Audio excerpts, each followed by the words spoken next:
بسم الله الرحمن الرحيم، والصلاة والسلام على أشرف المرسلين سيدنا محمد النبي الأمي الكريم، وبعد.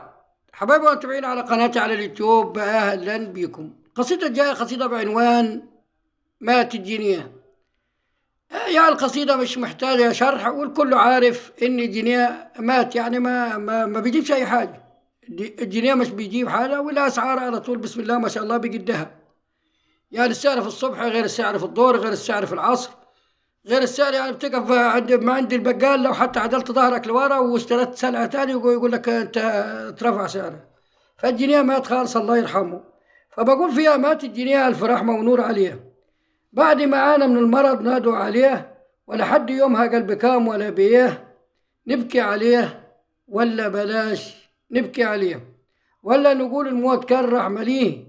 مات الجنيه بس اسمه لم يمت، مات الجنيه بس اسمه لم يموت.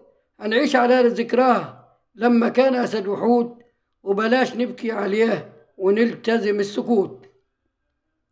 وبلاش نبكي عليه ونلتزم السكوت. مات الجنيه تعالوا نترحم عليه. مات الجنيه بعد ما كان مليون منه يشتروا ثدي ومنيه. مات الجنيه بعد ما كان مليون منه يشتروا ثدي ومنيه. مات الجنيه اللي كان يشتري كيلو سكر وباكو شاي وعلبة لكيه. بعد ما في يوم الدولار مات الجنيه، بعد ما في يوم الدولار قال له يا بيه. والين والليرة كانوا بيبوسوا ايديه، والين والليرة كانوا بيبوسوا ايديه. اما الريال الخمسة يتفكوا بجنيه. اما الريال ده كان الخمسة بيتفكوا بجنيه. ده كان يقف قصاد الدولار زي الاسد، والله يا ناس اتحسد. ده كان يقف قصاد الدولار زي الاسد، والله يا ناس اتحسد. مات الجنيه طلعت وراه خلق ملهاش عدد. مات الجنيه وطلعت وراه خلق ملهاش عدد. ملاليم وبريدة وشلن صرخوا وقالوا ده كان ولد. ملايين وبريدة وشلن صرخوا وقالوا ده كان ولد. وربع مخروم وريال وعملات ملهاش عدد.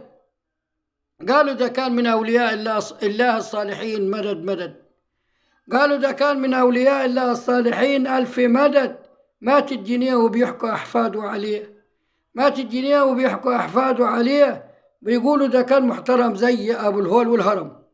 بيقولوا ده كان محترم زي أبو الهول والهرم. زعل لما في يوم الربع اتخرم. زعل لما في يوم الربع حفيده اتخرم. ولما البريدة والريال بقوا يضربوهم بالصرم. ولما البريدة والريال بقوا يضربوهم بالصرم. ده زعل يا ناس لما الظلم. ده زعل يا ناس لما الظلم. ده كان أشهر من النار على العلم.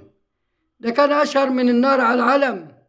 واللي والله كان آخر كرم. والله كان آخر كرم. وأنا شفته في الحج بيطوف بالحرم. ده أنا شفته في الحج بيطوف في الحرم. مات الجنيه وألف رحمة ونور عليه. ودي قصيدة للشاعر علي عبد الرازق الجدالي. تحياتي لكم، والسلام عليكم ورحمة الله وبركاته، وإلى اللقاء في قصيدة تانية. أنا طبعا بكتب كل يوم زي ما وعدتكم، ومستمر في الكتابة إلى ما شاء الله إن شاء الله بإذن الله. والسلام عليكم ورحمة الله وبركاته. تحياتي لكم جميعا.